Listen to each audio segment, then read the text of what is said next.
Assalamualaikum warahmatullahi wabarakatuh.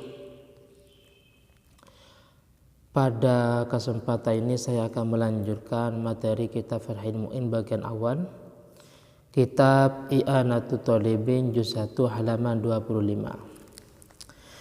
Bismillahirrahmanirrahim. Qala al-muallifu rahimahullahu ta'ala wa naf'ana bi ulumihi ya rabbal alamin. Bismillahirrahmanirrahim.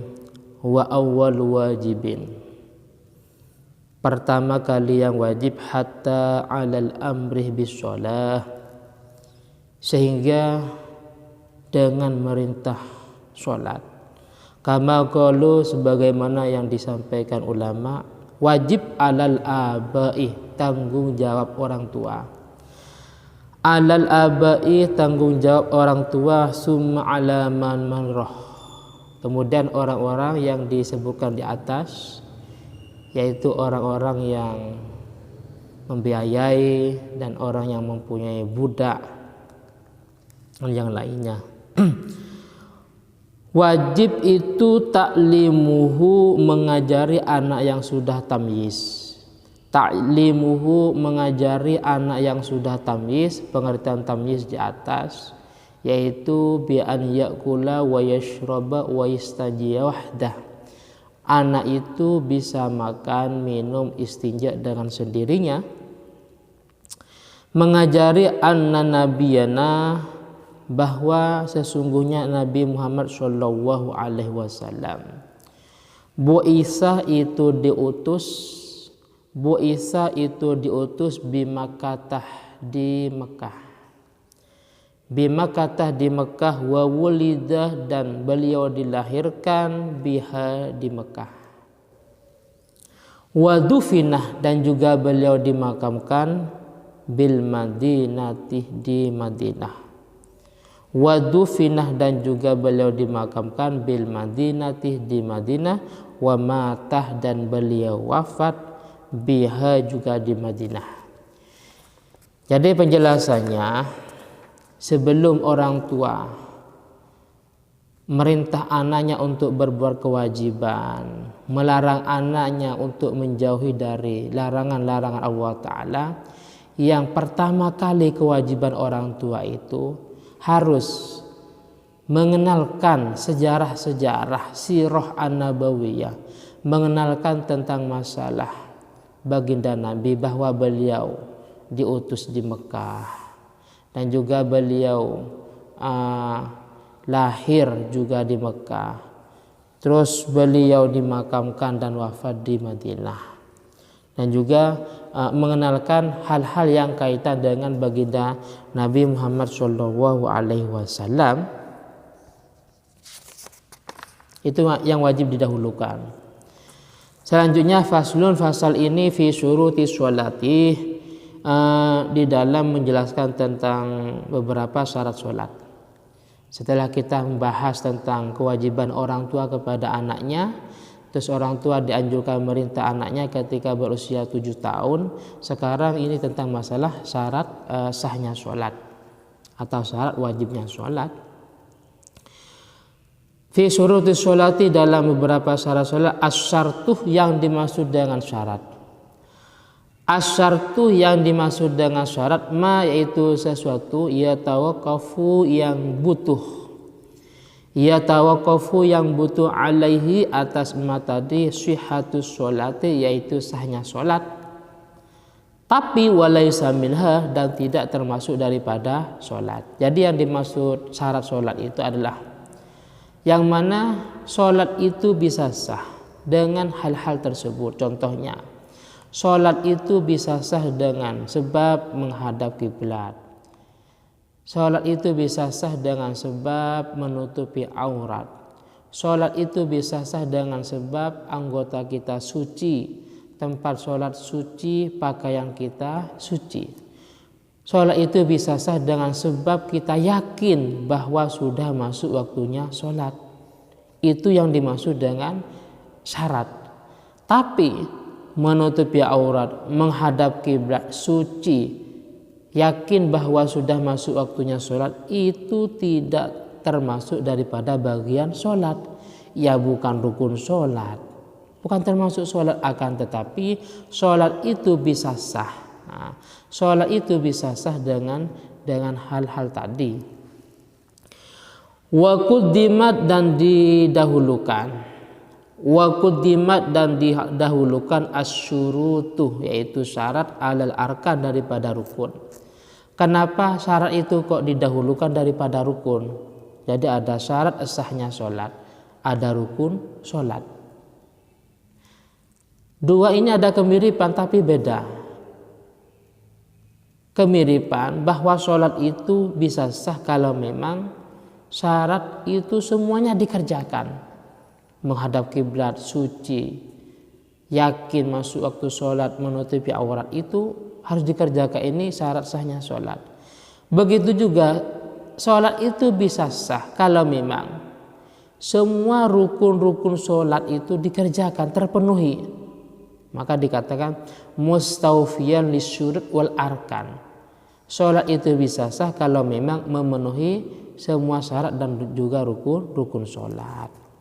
Lah, di sini kenapa syarat itu kok didahulukan daripada rukun? Dikarenakan syartu, karena syarat itu yaitu sesuatu yajibu, yang wajib. Yajibu, yang wajib, taqdimuhu, mendahulukannya, ala sholati, daripada sholat. Ala sholati, daripada sholat, wastimraruhu, dan terus menerus atau berlanjut, fiha, di dalam sholat. Dikarenakan syarat itu dikerjakan sebelum sholat, dan ini harus terus menerus sampai di dalam sholat. Contohnya sebelum sholat kita suci, sampai salam pun kita harus suci. Sebelum sholat kita harus menghadap kiblat. Sebelum sholat kita harus dalam keadaan menutupi aurat. Sampai salam pun sama. Bedanya dengan rukun sholat. Rukun sholat itu dikerjakan cuman pada waktu sholat, yaitu berdiri, baca Fatihah, ruku, i'tidal, tumakninah, itu semuanya dalam sholat. Tapi kalau syarat itu dikerjakan sebelum sholat. Syurutus sholati, tentang beberapa syarat sholat itu khumsatun, ada 5 bagian, 5 macam.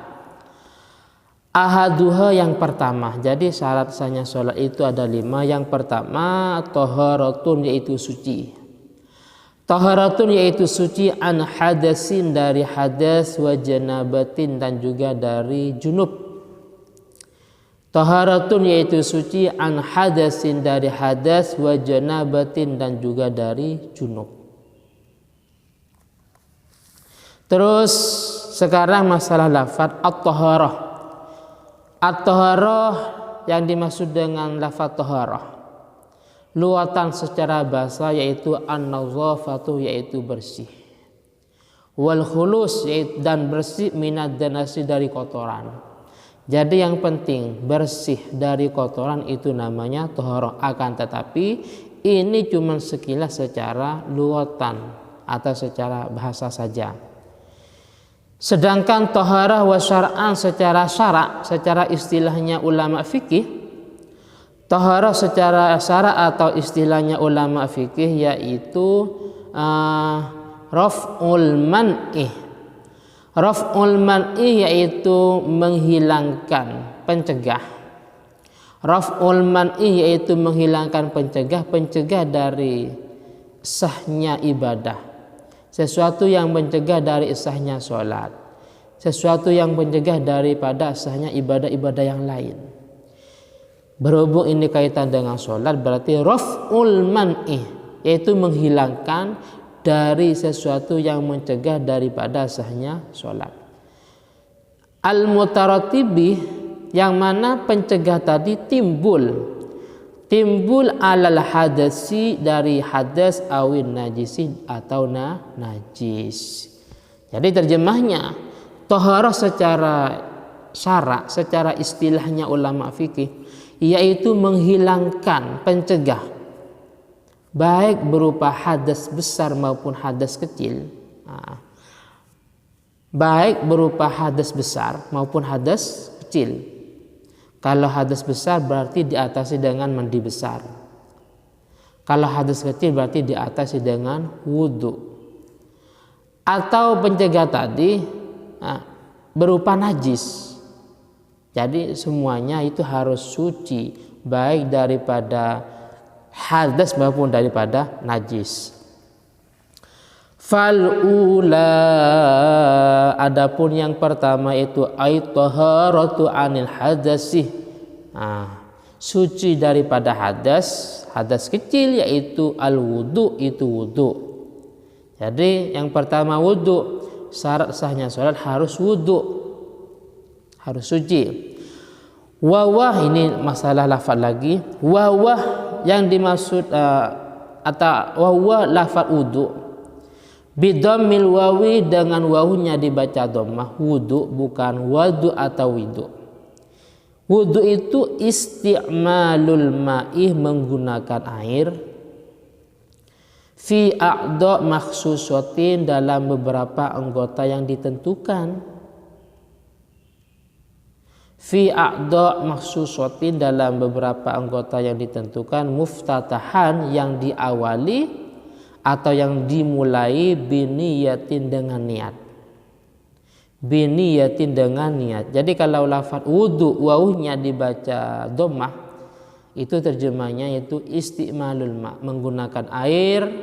Air itu digunakan untuk anggota-anggota yang ditentukan, yaitu wajah, kedua tangan, telinga, sebagian kepala. Terus itu pun muftatahan biniyatin makhsusah, itu pun diawali dengan niat, yaitu nawaitul wudu'a li raf'il hadasil asghari fardhan lillahi ta'ala. Akan tetapi niat itu tempatnya dalam hati. Terus selanjutnya wa bi fathiha, kalau wudu tadi lafaz wudu wawunya dibaca dhammah, dibaca wudu. Wa bi fathiha, kalau wawunya dibaca dhammah itu wudu, yaitu ma yutawaddau, ma sesuatu, yutawaddau yang digunakan bihi untuk wudu, berarti alatnya entah itu airnya yang digunakan untuk wudu. Jadi kalau lafaz wudu wawunya dibaca dhammah berarti itu airnya. Wa kana ibtida'u wujubihi, dan pertama wudu itu diwajibkan. Ma'abtida'i wujubil maktubati, itu bersamaan dengan pertama diwajibkan sholat maktubah. Saya ulangi lagi. Wa kana ibtida'u wujubihi, dan pertama wudu itu diwajibkan, itu ma'abtida'i wujubil maktubati, itu bersamaan dengan pertama wajibnya sholat maktubah. Lailatul Isra'i, pada waktu Lailatul Isra. Karena pada waktu itu Nabi mendapat amanah tentang kewajiban sholat, dan juga pada waktu itu juga wudu diwajibkan. Mungkin ini yang bisa saya sampaikan. Dan jika ada yang kurang paham atau kurang puas, silahkan ditanyakan dalam channel ini. Dari saya pribadi, akhiran, assalamualaikum warahmatullahi wabarakatuh.